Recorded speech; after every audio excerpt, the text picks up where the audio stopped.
दोस्तों नमस्कार। मैंने पहले भी पांडा के बारे में 2-3 वीडियो बनाए हैं और अभी फिर एक वीडियो बनाने जा रहा हूँ। जैसा कि आपने मेरा थंबनेल देखा ही होगा कि पांडा में सैलरी के अलावा कमाई के दूसरे रास्ते और क्या क्या हैं या किन किन स्रोत से हम लोग का थोड़ा इनकम इंक्रीज हो सकता है। तो सबसे पहले दोस्तों मैं आप लोग को बताना चाहता हूँ, चाहे वो क्लीनर हो, चाहे वो बेगर हो, चाहे स्टॉकर हो, चाहे वो किसी भी, सभी चीज़ों में कॉमन क्या है, आप लोग को जो बोनस का सिस्टम है वो सबको मिलता है। अब बोनस का अगर जो पांडा में जो सिस्टम है वो दूसरे कंपनी से थोड़ा हटके है। कहने का मतलब दूसरे कंपनी में साल में एक बार मिलता है, लेकिन पांडा में क्या है, जो रिटेल कंपनी में है और स्पेशल जो सुपरमार्केट के अंदर काम करते हैं। पांडा का भी बहुत ज़्यादा ब्रांच है, इसमें भी बहुत सारे फील्ड है, मतलब बहुत सारी कैटेगरियाँ हैं।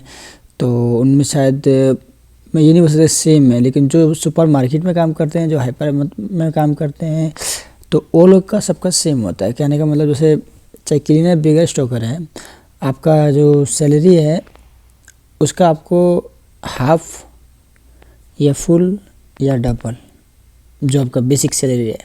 क्लीनर का जैसे 900 रहता है, क्लीनर बेगर का, स्टॉकर का भी 1100 है। तो उसका आपका हाफ सैलरी आपको 3 महीने में या 3-3 महीने के जो अंतराल है, गैप है, उसमें मिलता है। तो अच्छा सिस्टम है, बहुत से लोग इसका अच्छा फ़ायदा उठा रहे हैं और कभी कभी फुल सैलरी भी आती है। अब ये जो बोनस का सिस्टम है ये हमेशा फिक्स भी नहीं रहता है। कहने का मतलब जो स्टॉकर लोग है, क्लीनर बेगर, ये लोग का भी क्या रहता है, सेल्स के ऊपर रहता है। अब फ्रेश का भी डिपार्टमेंट रहता है, तो इसमें कभी कभी क्या होता है, किसी किसी बंदे का आता भी नहीं है 3 महीने के बाद, 3-3 महीने में भी। वो क्यों नहीं आता है? क्योंकि वो लोग के पास सेल नहीं है। पांडा क्या करता है, सेल्स जो सुपरमार्केट हाइपर मार्केट है, वो सेल्स के बेस पे आपको बोनस देता है। अगर आप अच्छा सेल्स देंगे अपने स्टोर को, अच्छा हार्डवर्क करेंगे, तो जैसा आपका सेल्स रहेगा उस हिसाब से अगर आपका जो बजट है उसका अगर आप अचीव करते हैं तो उसको हाफ आपको दे रहा है, और अगर आप बजट से अगर अबव अचीव करते हैं तो आपको उसको डबल भी देगा। आपका जो बेसिक सैलरी है वो भी दे सकता है। तो कितना आप अचीव करते हैं और कितना आप उसके ऊपर आप लेके जाते हैं, उस पर आपका बोनस डिपेंड करता है। और अगर आपका सेल्स आप अचीव नहीं कर रहे हैं तो उस कंडीशन में हो सकता है आपका इंसेंटिव ना भी आए।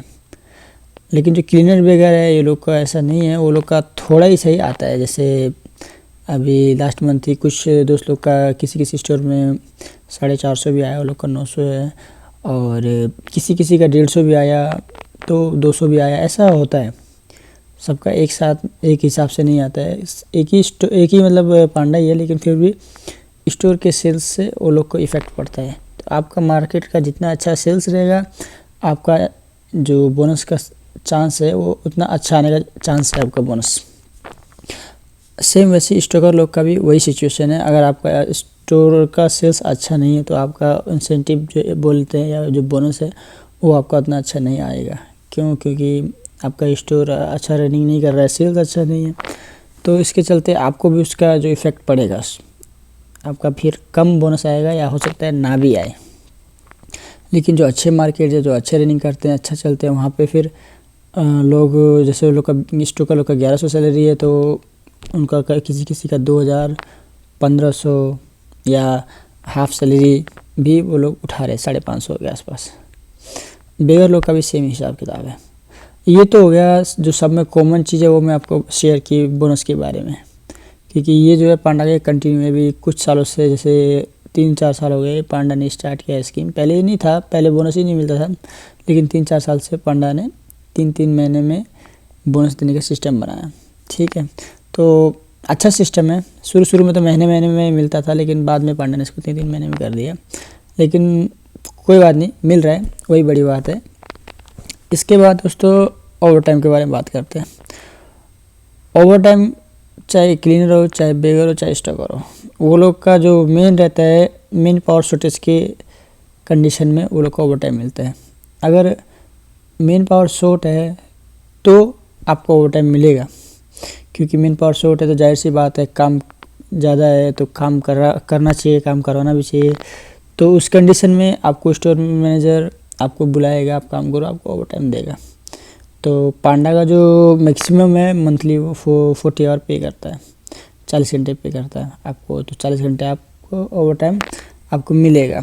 अगर आप मैनेजर किस हिसाब से आपको बुला रहा है, पर डे बुला रहा है, मतलब आपकी जो डे ऑफ है आप नहीं ले रहे हो, या आप डे ऑफ में लेकर भी आप एक्स्ट्रा काम कर रहे हो, तो किस हिसाब से आप काम करें उस हिसाब से आपको वो ओवर टाइम पे करेगा। लेकिन जो मैक्सिमम पे करने का जो टाइम वो है लिमिट है वो 40 आवर है, 40 घंटे आपको मिलेगा। तो वो मैं आपको बता दिया कि जो मेन है वो आपको मेन पावर की शॉर्टेज की कंडीशन में मिलेगा।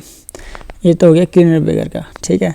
स्टोकर का भी सेम हिसाब किताब है, लेकिन स्टोकर में एक एक्स्ट्रा एडिशनल चीज़ क्या है, वो लोग का जो काम है थोड़ा हटके है। कहने का मतलब कभी कभी लेआउट चेंज होता है, स्टोर का लेआउट चेंज है, डिफरेंट है, कुछ नया आ गया, तो उस कंडीशन में क्या होता है, बेसिक मैन पावर पूरा ही है, फिर भी कभी कभी, हमेशा नहीं होता है, कभी कभी एक्स्ट्रा एडिशनल काम आ जाता है। तो ऐसी कंडीशन में फिर वो लोग को भी over time store manager allow करता है या पे करता है कि आप करो, मैं आपको ओवर टाइम आपको देगा, कितना आपका बनेगा मैं देगा।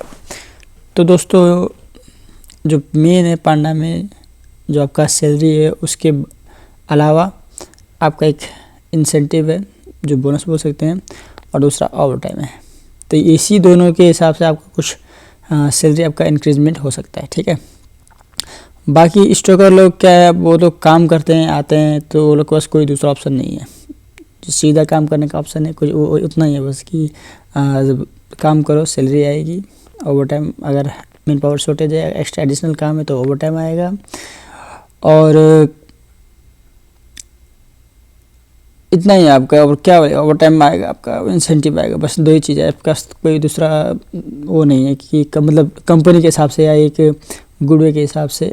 आपको बस यही दो तरीके हैं जहाँ से आपको सैलरी इंक्रीज हो सकती है या थोड़ा आप सैलरी ज़्यादा ले सकते हैं, ठीक है। बेगर लोग का लेकिन बहुत अच्छा है। क्यों अच्छा है? वो लोग का बेसिक सैलरी 900 रहता है, लेकिन वो लोग फ्रंट एंड एसोसिएट बोलता है, वो लोग को ट्रॉली बॉय बोलते हैं। वो लोग जैसे कस्टमर लोग सामान परचेज करता है तो काउंटर में रहकर वो लोग वहाँ से सामान पैकिंग करता है कस्टमर लोग का, और कोई कोई कस्टमर बोलता है चलो साथ में चलो, सामान मेरा गाड़ी तक ड्रॉप कर दो, ठीक है। या फिर किसी का सामान ज़्यादा भी रहता है, अगर आप उसका सामान उसकी गाड़ी तक ड्रॉप करते हैं, वहाँ पर उसको हेल्प करते हैं रखवाने में, तो कस्टमर लोग हैप्पी होके कोई 2, 5, 10, 15 ऐसे 20, कोई 50 तक भी दे के जाता है। तो इस हिसाब से अगर आपका मिनिमम अगर आपका 10-15 रियल भी आपका रहेगा तो महीने का आपका 450 रियल 500 रियल आपका हो जाता है। और माशाल्लाह स्टोर के सेल्स के ऊपर डिपेंड है, अगर आपका स्टोर सेल्स अच्छा है, ज़्यादा कस्टमर है, तो आप हो सकता है आप उससे भी ज़्यादा सेल्स मतलब आपका सैलरी आप अचीव कर सके, आपका जो अमाउंट है वो और पॉपअप हो जाए, बढ़ जाए। तो बेगर लोग का बहुत अच्छा है, काम भी वो लोग का इतना हेडेक का नहीं है, बस अपना काउंटर पे रहना है, थोड़ा बहुत जो काउंटर क्लीनिंग वगैरह का काम रहता है वही किया, बाकी सामान पैक किया, जो ट्रॉली वगैरह है उसको कलेक्ट किया, उसको उसकी जगह पे रखा, अगर ट्रॉली इधर उधर कहीं है तो उसको लेके आने का है, उसको उसकी जगह पे रखने का है। ट्रॉली बॉय का काम बहुत अच्छा है और इनकम भी बहुत अच्छा है, और काम के हिसाब से भी उन लोग का हेडेक कम है। स्टोकर का हेडेक ज़्यादा है, वो लोग का हेडेक ज़्यादा है, काम भी वो लोग का थोड़ा मेंटली भी और फिज़िकली भी टाइट है। इसलिए अगर आप पांडा में आते हैं तो मैं सजेस्ट करूँगा कि आप कोशिश कीजिए कि ट्रॉली बॉय में आइए। अगर आप मेंटली प्रेशर नहीं ले सकते हैं या फिज़िकली आप फिट नहीं है तो फिर बेगर में आपको अच्छा है, क्योंकि स्टोकर में आपको दोनों हिसाब से आप परफेक्ट चाहिए और काम भी हार्ड है। बाकी जो सैलरी है वो आपका ट्रॉली बॉय अच्छा कमा लेता है स्टोकर से। क्लीनर का क्या है, क्लीनर भी कभी कभी चांस उसको भी मिल जाता है काउंटर में जाने का, तो वो भी थोड़ा बहुत उधर से कमा लेता है, तो उसको भी अपना स्टोर क्लीनिंग का काम रहता है, तो उसके पास कोई एक्स्ट्रा ऑप्शन नहीं है।